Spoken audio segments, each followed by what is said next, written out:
Hi friends, welcome to Swathi Saviruchi. ಇವತ್ತು ನಾವು ಮಂಡ್ಯ ಗೌಡ್ರು ಸ್ಟೈಲ್ನಲ್ಲಿರುವ ತುಂಬ ರುಚಿಯಾದ ಚಿಕನ್ ಚಾಪ್ಸ್ ಮಾಡೋದು ಹೇಗೆ ಅಂತ ನೋಡೋಣ. ಬೇಕಾಗುವ ಪದಾರ್ಥಗಳು: 2 ಮೀಡಿಯಮ್ ಸೈಜ್ ಈರುಳ್ಳಿ, 2 ಮೀಡಿಯಮ್ ಸೈಜ್ ಟೊಮ್ಯಾಟೊ, 1 ಕಪ್ ತೆಂಗಿನ ತುರಿ, 8 ಹಸಿಮೆಣಸಿನಕಾಯಿ, 1 ಗೆಡ್ಡೆ ಬೆಳ್ಳುಳ್ಳಿ, 2 ಇಂಚು ಶುಂಠಿ, 1 ಸ್ಪೂನ್ ಮೆಣಸು, 2 ಇಂಚು ಚಕ್ಕೆ, 8 ರಿಂದ 10 ಲವಂಗ, 1 ಸ್ಪೂನ್ ಹುರಿಗಡಲೆ, 1 ಹಿಡಿ ಕೊತ್ತಂಬರಿ ಸೊಪ್ಪು, 1 ಹಿಡಿ ಪುದೀನ ಸೊಪ್ಪು, 3/4 kg ಚಿಕನ್, ಉಪ್ಪು, ಅರಿಶಿನ ಮತ್ತು ಎಣ್ಣೆ.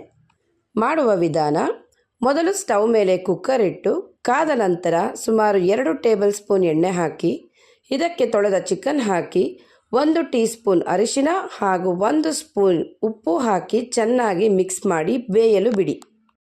ಈಗ ಒಂದು ಬಾಣಲೆಗೆ ಮೆಣಸು, ಲವಂಗ, ಚಕ್ಕೆ ಮತ್ತು ಹುರಿಗಡಲೆ ಹಾಕಿ ಡ್ರೈ ರೋಸ್ಟ್ ಮಾಡಿಕೊಳ್ಳಿ. ನಂತರ ಅದನ್ನು ಮಿಕ್ಸಿ ಜಾರಿಗೆ ಹಾಕಿ ಇಡಿ.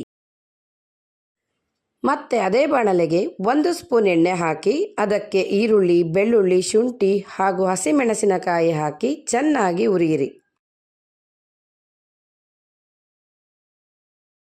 ಈ ಮಿಶ್ರಣವನ್ನು ಮಿಕ್ಸಿ ಜಾರಿಗೆ ಹಾಕಿ ಜೊತೆಗೆ ತೆಂಗಿನ ತುರಿ, ಟೊಮ್ಯಾಟೊ, ಪುದೀನ ಸೊಪ್ಪು ಮತ್ತು ಕೊತ್ತಂಬರಿ ಸೊಪ್ಪು ಸೇರಿಸಿ ಸ್ವಲ್ಪ ಅರಿಶಿನ ಹಾಕಿ ನುಣ್ಣಗೆ ರುಬ್ಬಿಕೊಳ್ಳಿ.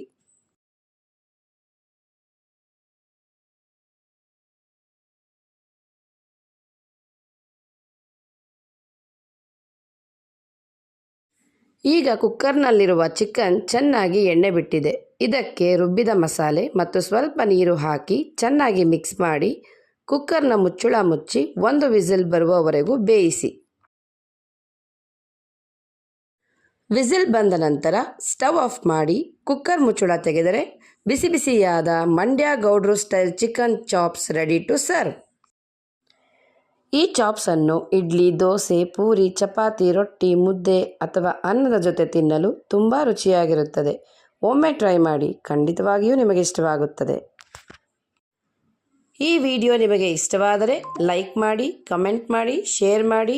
ಇನ್ನಷ್ಟು ರುಚಿಯಾದ ರೆಸಿಪಿಗಳಿಗಾಗಿ ನಮ್ಮ ಸ್ವಾತಿ ಸವಿರುಚಿ ಚಾನಲನ್ನು ಸಬ್ಸ್ಕ್ರೈಬ್ ಮಾಡೋದನ್ನು ಮರಿಬೇಡಿ.